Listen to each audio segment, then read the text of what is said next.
The top stories tonight in Y News. President Ferdinand Marcos Jr. welcomes the launch of the wholesale electricity spot market, or WESM, in Mindanao, saying it would help in sustaining power generation investments to meet the ever-growing electricity demand in Mindanao. The Balikatan exercises between the Philippines and the United States has been tentatively set on April this year. On the Senate final hearing on bills seeking to mandate the Reserve Officers Training Corps, or ROTC, representatives of several youth groups expressed opposition to the said proposal. And a spy balloon allegedly from China has been shot down off the coast of South Carolina in the United States ahead of the state secretary's now canceled visit to China this week.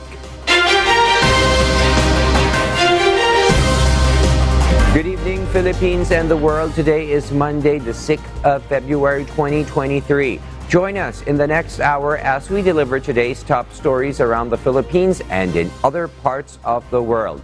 We are also seen in 1,935 satellite monitoring centers nationwide and via live streaming worldwide through the UNTV News and Rescue social media channels. I am William Theo.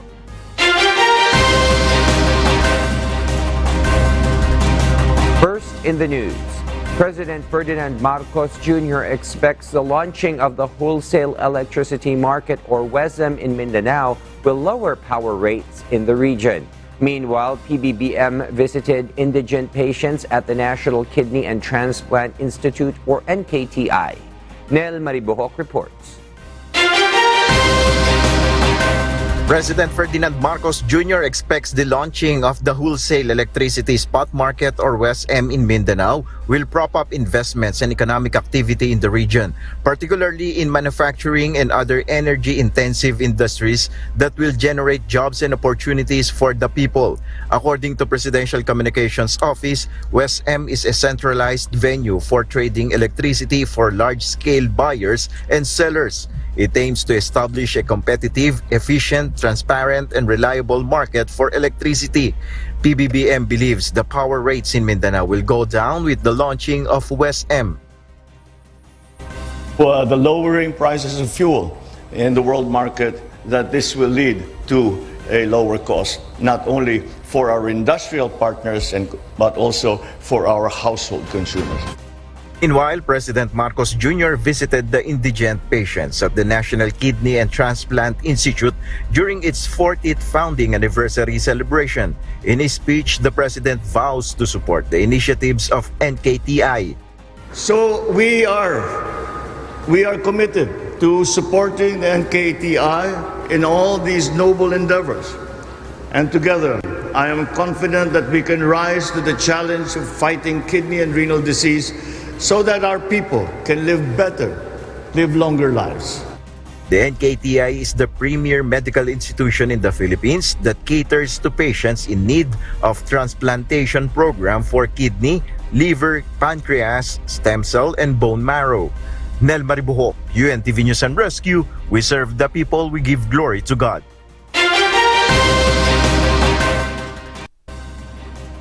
Meanwhile, the Department of Agriculture will issue a suggested retail price for imported onion. Other agencies assure help in the implementation of price monitoring. Ray Pelayo will tell us why. Prices of imported red onion in Metro Manila markets today ranges from 180 to 260 pesos per kilogram. This is higher according to the Department of Agriculture, or DA. Agriculture spokesperson Assistant Secretary Cristina Evangelista said that they will release a suggested retail price, or SRP, for imported onion at 125 pesos per kilogram. The official noted that they came up with this price because the cost and margin of importers are only less than 80 pesos per kilogram. So with that, we came up with a price na 125 at ito naman po ay sinang-ayunan ng ating mga retailers. The Samahang Industriya ng Agrikultura, or SINAG, was also unconvinced of the price of imported red onion in the market.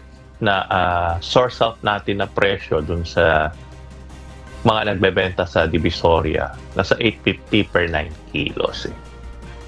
Tapos Kaya nagtataka tayo bakit ang retail umabot ng 200.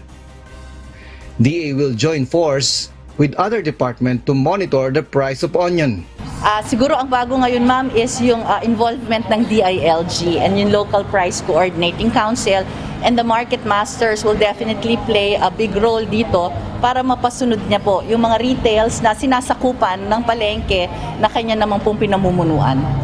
The Department of Trade and Industry will also help in the implementation of SRP. Ray Pelayo, UNTV News and Rescue. We serve the people. We give glory to God. The Balikatan exercises between the Philippines and the United States is tentatively set on April this year. Armed Forces of the Philippines Public Affairs Office Chief Colonel Jory Baclor said it will be held in the jurisdiction of Northern Luzon Command, Visayas Command, and Western Command. Leia Ilagan will tell us why. The Armed Forces of the Philippines and the United States Armed Forces will again hold the annual Balikatan exercises. In a statement, AFP spokesperson Colonel Midel Aguilar said, although this is a bilateral activity, the AFP will take the lead and execution supported by U.S. Armed Forces. Colonel Aguilar also said the Balikatan will help the AFP in developing its external defense capabilities and fulfilling its obligations to other countries in the region in terms of countering terrorism and other security threats. Although the AFP can't be able to give the exact date on April, AFP Public Affairs Office Chief Colonel Jory Baclor said they are certain that it will be held in the jurisdiction of Northern Luzon Command, Visayas Command, and Western Command. But the number of participants are still to be finalized. Leia Ilagan, UNTV News and Rescue. We serve the people. We give glory to God.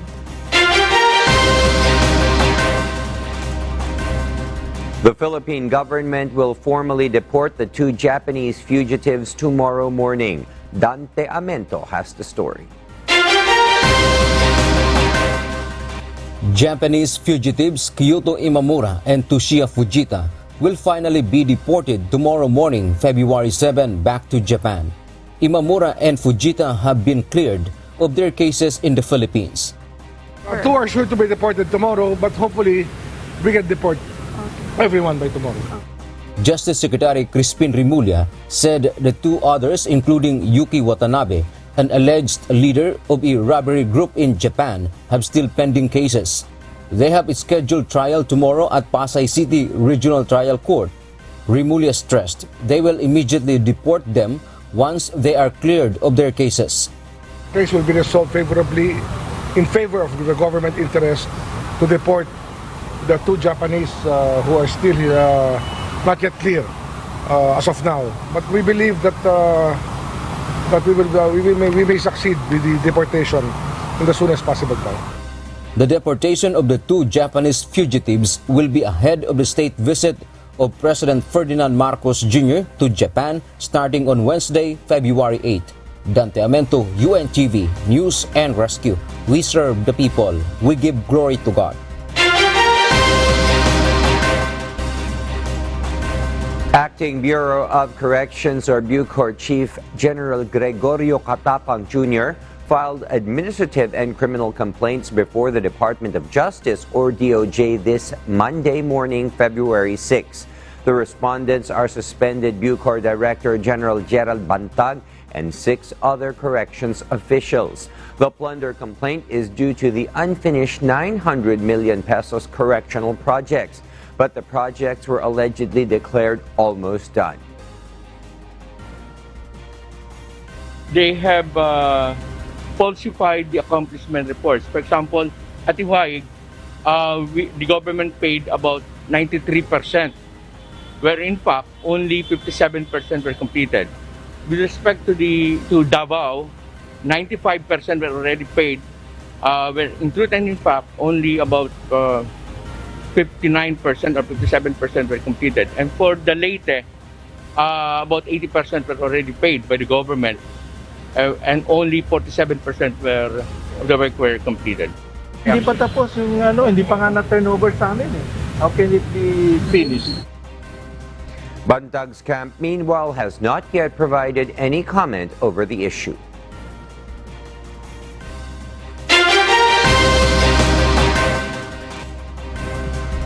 And foreign news abroad. Chile extends its state of emergency as firefighters struggle to take control of the blazing wildfires in the central regions, with at least 24 deaths and hundreds injured over the weekend. Ruth Bahe details why live.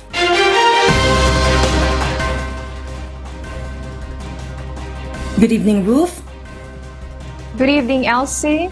The Chilean government declared a state of emergency on Saturday, February 4, after record high temperatures of above 40 degrees Celsius caused wildfires that sparked across the country's areas with extensive forests. At least 1,500 people flew to seek shelter and 970 were injured. Out of the affected residents, at least 24 people died.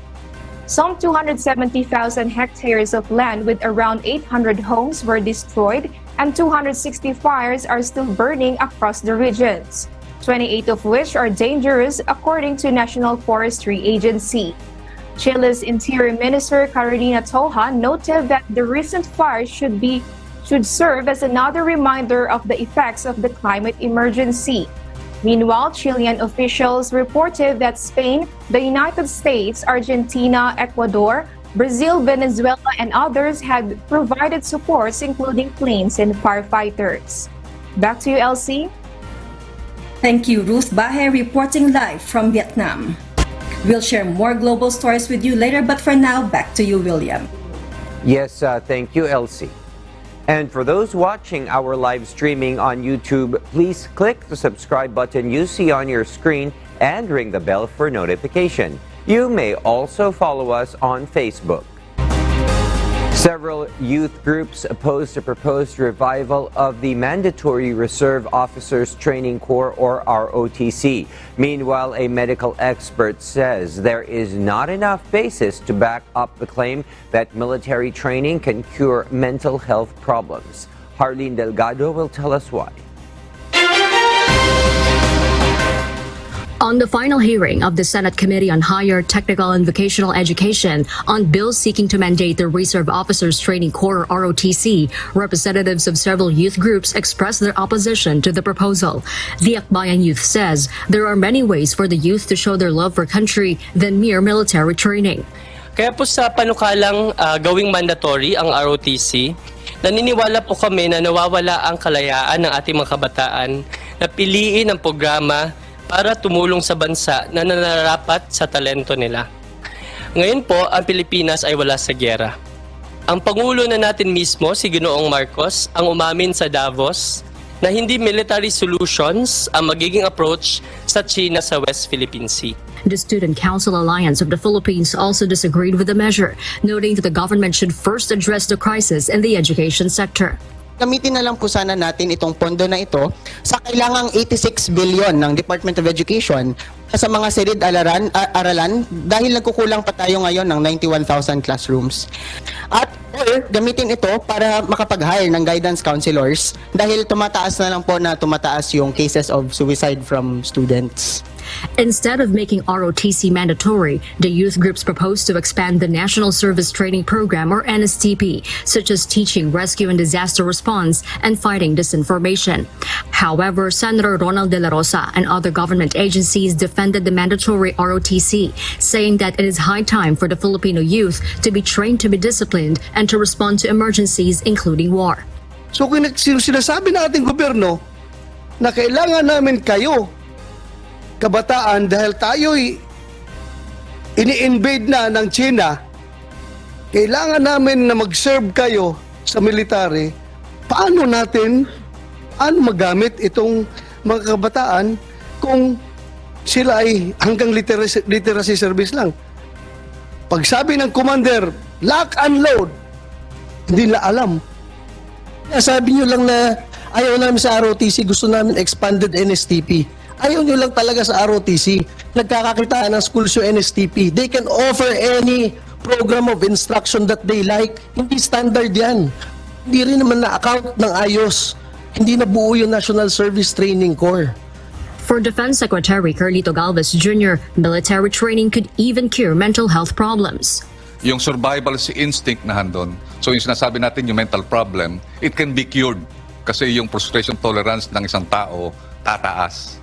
Meron po siyang magakuhang experience na bakit ako naghihimok to kaya ganito yung nakikita natin na mas malala pa pala yung ginagawa ng ibang tao. So meaning yung mental pwede siyang ma-cure. Sa lahat ng problema na dinaanan ko, alam mo kung wala akong training sa ROTC, wala akong training sa PMA, baka tumalon na ako sa building. Nagpakamatay na ako dahil mababa yung aking tolerance, yung level of tolerance ko sa pag-address ng personal problems. However, health reform advocate Dr. Tony Leachon says there is no scientific basis to back up such claim. According to the data, it's about 20% of those undergoing military training will have post-traumatic stress disorder because of isolation and social problems, anxiety. I don't think our mental health will be improved by the mandatory ROTC.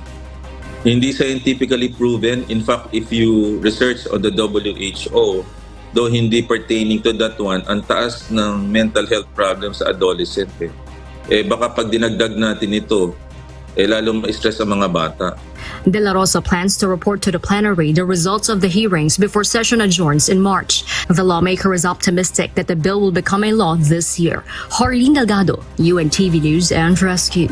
We serve the people. We give glory to God.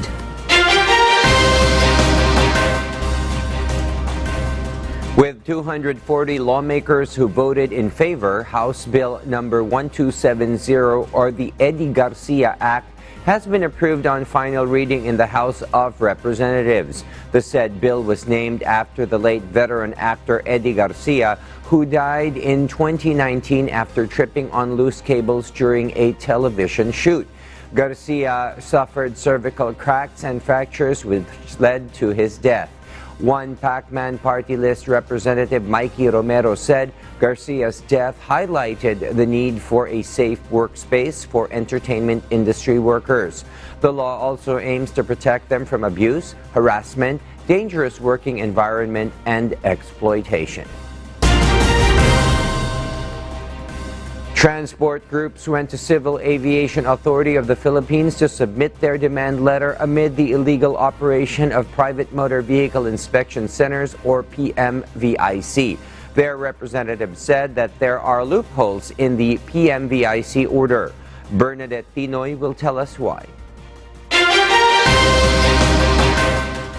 Different transport groups gathered at Civil Aviation Authority of the Philippines, or CAAP, to stop the illegal operation of private motor vehicle inspection centers, or PMVIC, nationwide. According to Republic Act number 8749, government agencies such as National Economic and Development Authority, or NEDA, Technical Education and Skills Development Authority, or TESDA, and Department of Trade and Industry, or DTI, should also participate in the implementation of the order, but they were left behind. Transport Group's representative attorney Sara Francisco said that these are the loopholes in the order of Department of Transportation, and they want them to review the said matter. In the enabling law, or the RA 8749, the various government agencies such as TESDA, NEDA, and DTI should participate in the implementation of the PMVIC. However, because of the circulars solely issued by the DOTR, various circulars or memorandum, the participation of NEDA, TESDA, and DTI, which were very crucial in the implementation of PMVIC, were left behind. Those transport groups that were present earlier today, February 6, are Motorcycle Rights Organization, Arangkada Riders Alliance, Kaligtasan sa Kalsada Association Incorporation, among others. Attorney Francisco said that the OTR Secretary Jaime Bautista has received their demand letter, and they were optimistic about the next action that the department will undertake. Bernadette Tino, UNTV News and Rescue. We serve the people, we give glory to God.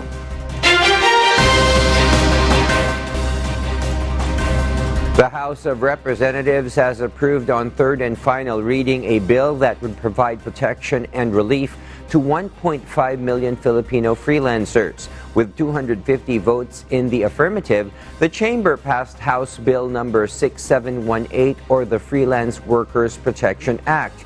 The approved bill mandates the institutionalization of benefits, including night differential and hazard pay to freelance workers whenever they are applicable. According to House Speaker and Leyte 1st District Representative Martin Romualdez, without such laws, freelance workers would be susceptible to all kinds of abuse. The measure also mandates that a written contract should be executed by the hiring party with a freelancer. Unlawful practice carry a fine of not less than 50,000 pesos but not more than 500,000 pesos. Land Transportation Franchising and Regulatory Board disclosed that only 60% of traditional jeepneys has complied to PUV modernization program. JP Nunez will tell us why. Land Transportation Franchising and Regulatory Board, or LTFRB, will push for the modernization program once compliance of traditional jeepney reaches around 95% in the country. But the Regulatory Board disclosed that PUV modernization reached only 60% compliance since it was launched in 2017. May naiwanan pa pong 40%. Okay. So we do not want to leave anybody outside. So ang gusto sana namin at least 95% po would be on board pag tinuloy na namin yung modernization. With this scenario, the Regulatory Board will extend the deadline for the traditional jeep to comply with the modernization. Must join or form transport cooperative for industry consolidation for the renewal of their franchise and to switch their unit to modernized jeepney. The board also decided to extend the franchise validity of traditional jeepney, which is the result of the final deliberation of the agency on PUV modernization earlier today. The leanings of the board is probably to extend further yung deadline doon sa modernization program. Wala pa pong detalye dahil as of this time, ginagawa pa po namin yung rules and regulations that would govern the extension. It was the fourth time that the compliance to PUV modernization program has been extended since 2017. Originally, the franchise of traditional jeepney in provinces will be expiring on March 31, while April 30 in National Capital Region. Meanwhile, jeepney operators and drivers have their own reaction upon the announcement of franchise validity extension. Ang laking pasalamat namin kasi dyan lang kami umaasa sa linalabas namin. Doon sa pag-extend, talagang umaasa kami ron. Inaabangan talaga namin. Kasi kung ngayon lang pag-uusapan, napaka-iksi naman nun, di ba? Paano naman nadadalhin yung mga jeep? Okay siguro sa panahon ngayon, kasi hindi nga tayo nakakaalam, nakakatiyak hanggang kailan. O 1 taon o 2 taon. Kung tutuloy talaga yung ganyan, hindi ko na ipapasok yung jeep ko sa co-op na yan, yung ano. Kasi di ba pag pumasok ka dyan, pati prangkisa mo sa kanila na. O di parang wala ka ng jeep. Di pa, pakilo ko na lang yung jeep ko. JP Nunez, UNTV, News and Rescue. We serve the people, we give glory to God.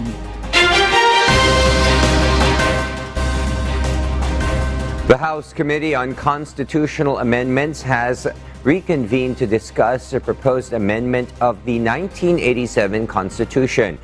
During the committee hearing, farmer and fisher groups expressed their opposition on the proposed charter change. Eileen Cerudo will tell us why. Amending the economic provisions stated in the 1987 Constitution and allowing more foreign direct investment poses threat in land ownership and food security in the country. According to former Anakpawi's representative and chairman emeritus of the Kilusang Magbubukid ng Pilipinas, Rafael Mariano, the proposed amendments could worsen landlessness among farmers.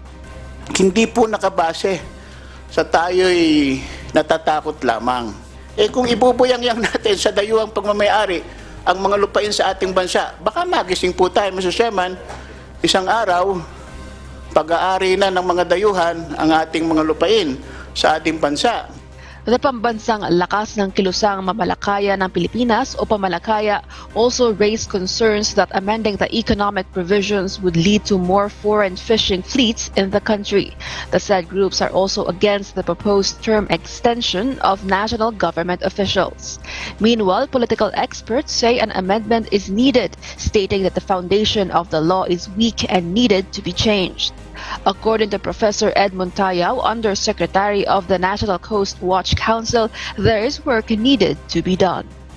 I don't think we will be able to pass any of this unless we work on the very mechanism that is weak, no? As far as the 1987 Constitution is concerned. We're amending the Constitution precisely to remedy, no, the political weaknesses that's basically in the 1987 Constitution.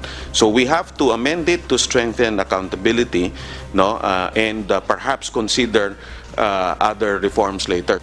Tayao added that electoral and political provisions should first be amended before shifting to a change of system of government. Former National Security Advisor Professor Clarita Carlos, meanwhile, explained the importance of amending the economic provisions for the development of the country. She also reiterated that now is the right time to amend the Constitution. So what sections will have to be changed? Those things which you think will have more dramatic results, more putative effects, then let's go for it, because time is very, very important. When to amend it? I say let's do it now. I would like a better Philippines. I don't like my grandchildren to struggle as I have struggled because of the so many deficits in our democracy. So sana bago ako mamatay ay magkaroon man lang ng pagbabago, no? Eileen Cerudo, UNTV News and Rescue. We serve the people, we give glory to God.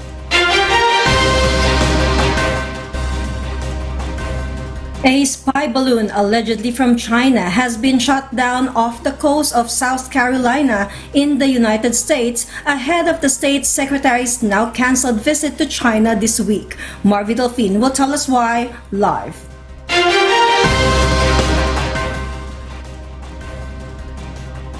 Yes, Marvy? Elsie, the U.S. Navy is currently working to recover the balloon from the Atlantic Ocean as Colombia confirms a second possible balloon flying over its territory on Saturday. China said the balloon was used for meteorological and scientific purposes, the deployment of which, according to many analysts, may have been an error due to the lack of any apparent advantages gained or security intelligence gathered. Admiral Mike Mullen, however, believes this was a deliberate move by China as the balloon had propellers on it, implying that it could have been maneuvered. Meanwhile, the airborne object spotted entering Colombia was said to have similar characteristics to a balloon, but did not represent a threat to national security, according to Colombia's Air Force. Chinese President Xi Jinping was said to have been very eager to meet U.S. top diplomat Anthony Blinken this week, with this incident further derailing the U.S.-China relations. Back to you, Elsie. Thank you, Marvy Delphine, reporting live from Australia. And those are the reasons behind the news in other parts of the globe. I am Elsie Marcos, live from Auckland, New Zealand. Good evening.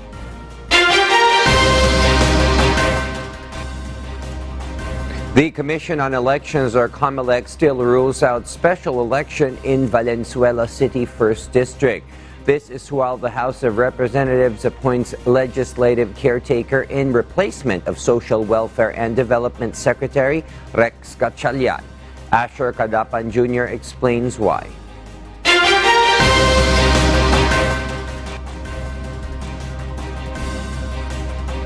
Declaration of vacancy and call for special elections if it seeks to replace the position vacated by now Social Welfare and Development Secretary Rex Gatchalian. But the Commission on Elections, or COMELEC, has yet to receive such. Hence, the poll body has not acted on the possible special election for Valenzuela City 1st District. COMELEC Chairman George Erwin Garcia explains this, saying it is in accordance with the law. Sa Valenzuela, naghihintay tayo kung dapat kasi katulad na nangyari sa Cavite, dapat merong number 1, declaration ng vacancy, at number 2, merong call ang House of Representatives for us to conduct yung tinatawag nating special election. Hanggat walang declaration ng House of Representatives, at walang call for us to call for special election, hindi tayo makakapag-hold ng special election. Today, the Congress confirmed receipt of Secretary Gatchalian's resignation as representative of the 1st District of Valenzuela City, as well as the chairman of the Committee on Local Government effective January 31, 2023. Quezon 1st District Representative Wilfrido Mark Enverga was designated as legislative caretaker for the said district. But COMELEC further explains that the caretaker may continue to serve for the said district as the House Representative's prerogative. With this, a special election may no longer be necessary. Pwede rin naman, may posibilidad na hindi nila pilapan yung posisyon. At hindi na magpara-special election kung hindi merong caretaker na lang dun sa syudad. Nangyayari yun, ginagawa din yun. Asher Kadapan Jr., UNTV News and Rescue. We serve the people, we give glory to God. On the 12th day of the search of the missing Cessna 206 in Isabela, the Civil Aviation Authority of the Philippines said there was no track record in the radar about the flight of the missing aircraft. Alan Manansala will tell us why.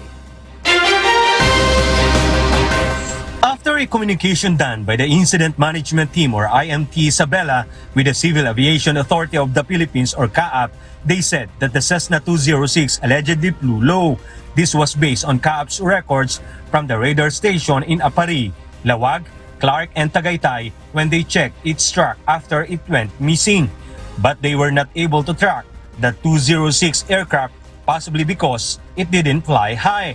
The Philippine Space Agency also coordinated with the possibility of using their radar satellite in places where the Cessna plane and the 6 passengers may be located. Meanwhile, according to the IMT Isabela, the Philippine Army have already reached the Alpha site in the Balikatan area where a white object was allegedly spotted after an aerial search. However, the on-ground searchers confirmed that it was only a big stone located in a cliff surrounded by white trees and waterfall. Around 1 in the afternoon yesterday, February 5, the UE-2 and Sokol 925 flew to conduct another aerial search. The water search and rescue of the Philippine Coast Guard in the coastal area of Sierra Madre is also incessant in the hopes that they will find the missing airplane, the 5 passengers, and its pilot. Alan Manansala, UNTV News and Rescue. We serve the people. We give glory to God.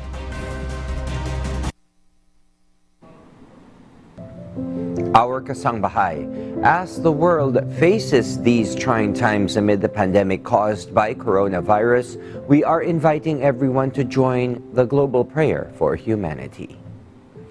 Good day. I'm Brother Eli Soriano of the members of the Church of God International. I want to invite you to join us in a minute of prayer every day to pray for humanity and the whole world as we go through these perilous times. While safety measures like washing of hands and strengthening of our immune systems may help us through this horrible predicament, there is still no precaution or cure more powerful than God's mighty intervention. And we need His intervention now more than ever. It doesn't matter what religion you are in or what denomination you belong. This is an invitation for all the people around the world who cares for the future of their family, friends, loved ones, and humanity as a whole. Everybody is welcome to pray with us. For more details, you can check out the description box below. Thank you very much, and I hope to hear from you soon. May God bless you.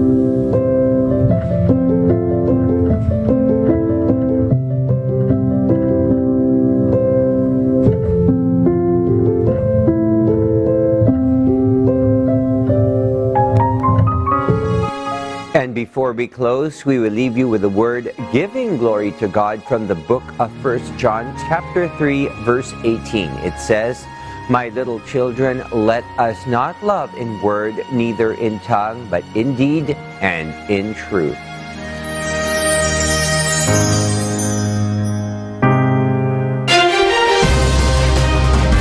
And those are the reasons behind the news, February 6, 2023. Reasons we deliver to you as they unfold. And because we need to know, we will always ask why. I am William Theo. We serve the people. We give glory to God.